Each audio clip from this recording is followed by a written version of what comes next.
Boy, there was some fireworks last night at that State of the Union address. Representative Al Green, Democrat from Houston, Texas, stood up in the middle of President Trump's address towards the front end of it and started screaming at the president, screaming at him. Now, of course, this was theater. This was a well-dressed black man screaming at the president. The visual, what can I call it? The visual images were gripping and disturbing. Representative Green was pointing a gold-headed cane at the president, like some kind of Southern aristocrat. It was crazy, and he was screaming at him. Let's listen to the representative who was interviewed just after he came off the floor of the House and Senate joint session. Here he is walking down the hall. The president said he had a mandate. And I was making it clear to the president that he has no mandate to cut Medicaid. I have people who are very fearful. These are poor people, and they have only Medicaid in their lives when it comes to their health care.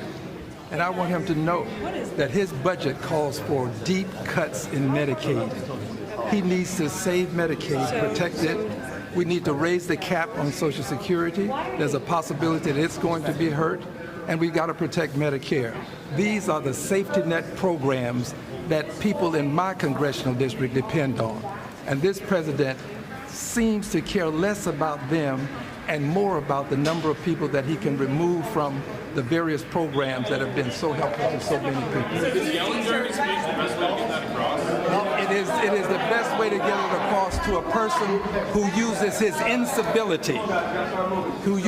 incivility against our civility. He is a person who has consistently been used incivility against civility. Do you think it was no mandate? Is that what you said? Well, look, I'm willing to suffer whatever punishment is available to me. I didn't say to anyone, don't punish me. I've said I'll accept the punishment, but it's worth it to let people know that there are some of us who are going to stand up against this president's desire to cut Medicaid, Medicare, and Social Security. So were you saying you have no mandate? Is that what you told them? That's what he has no mandate to cut Medicaid. None. Is the only punishment that you were kicked out, sir? Is there something? I don't know. Whatever the punishment is, I'm not fighting the punishment. This is about the people who are being punished by virtue of losing their health care. This is the richest country in the world, and we have people who don't have good health care. We've got to do better. And now we're about to cut Medicaid, which is for poor people. Health care has become wealth care for many people, and we can't afford to let that happen. Is that the only thing that you're protesting? No, I have other things I'm protesting. And I'm also working on my articles of impeachment. This president is unfit. He should not hold the office. 34 felony convictions, 2 times impeached. Sir, tell me one more time what you were shouting in the chamber. That he has no mandate to cut Medicaid. That's what you were saying over and Yes. over. Thank you, sir. Yes. No mandate. Thank you. Thank you, all of you. Thank you. Communist, communist, communist, communist, communist, communist, using class division, and lying through his teeth. There aren't deep cuts in Medicaid. No one is going to lose their health care. It's about a 10% cut per year. I'm going to say it as often as I need to because it's a perfect example of how these elected politicians demagogue issues and take advantage of the customer, the voter, who really isn't keeping up with all the policy minutia that you and I are. I mean, you're listening to this network. You care about politics. You care about your country. You care about the republic. You care about your freedom, your family, your faith. This matters to you. You're taking the time to tune in to the John Fredericks Radio Network, which you are supporting by supporting its advertisers. This is a community. This is important. But what about the majority of the people that don't pay any attention at all? They're just trying to get by. 60% or so of the people that are living really at survival level. They're not interested in the minutia of policy, and they're being told by this demagogue that they're going to lose their Medicaid. It is obscene to take a small a 10% reduction, not in care, but in overbillings and fraud and waste perpetrated by the doctors and the health insurers. Yes, I'm going to tell it again because it's such a emblematic story. My father, who I took care of as he was aging, best memory of my life, taking care of my father as he died. I bought him a place really close to me. He paid me back. I just bridged the sale of the family home till he could get into a condo. He paid me back, but I put my money up. I feel good about that. Got my money back. Not saying I didn't really donate any of my own cash. I was just a bank on a timing issue. Got my money back. Got my dad a small condo, my mom too, close to my house, so I could drive there in 5 minutes. Was there every day, took care of them, loved them, took them to the store, took them to the doctor. I did everything he asked me to do. I feel great about that. I really do. And I'm not saying I got along with my dad, but I did at the end of his life. And he helped me by letting me back into his life like the prodigal son. And God bless him and God bless me for giving me that chance. And I hope if you have that chance, you'll take it. But my father called me on a weekend and he said, David, would you please take me over to the hospital on Thursday? I said, Dad, what's up? What's up? He goes, I'm going to have a colonoscopy. Now, mind you, he was 89 years old. I said, Dad, why are you going to have a colonoscopy? Is something wrong? He goes, no, my doctor just thought I should have one. I said, what?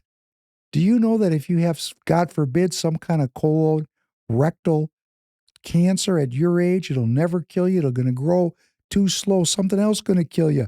Why are you doing that? That's crazy. He goes, well, I just want to know because my dad believed in the scientific method. He liked it. He wanted to go. So he went. I took him Thursday morning, 8 o'clock in the morning, picked him up. We went over to the hospital. I was there all day with him. It was great. Got the results. Had the colon of an 18-year-old. Not even a polyp to remove. The guy was stout. He was so happy, so relieved. No problems.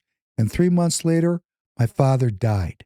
So I don't know how much that doctor got from that or how much that insurance company raked out of that procedure, but that is the kind of waste and abuse of the system that President Trump and his team is trying to limit by reducing Medicaid expenditures by 10% a year. No one's going to lose their coverage, you demagogue Al Green, and all the rest of you people who are demagoguing this issue, even a lot of Republicans who are demagoguing the issue, because it's good politics after all. It's good politics to lie, to exaggerate, to motivate through fear a constituency.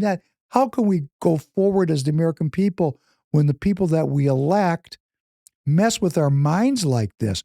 We got to get rid of these people who are governing our country, our elected representatives, who have absolutely no sacred honor. They treat me like I'm stupid. They lie to me, and then they rob me. Let me try this again. They treat me like I'm stupid. They lie to me, and then they rob me. I'm going to think about this one more time. They treat me like I'm stupid. They lie to me, and then they rob me.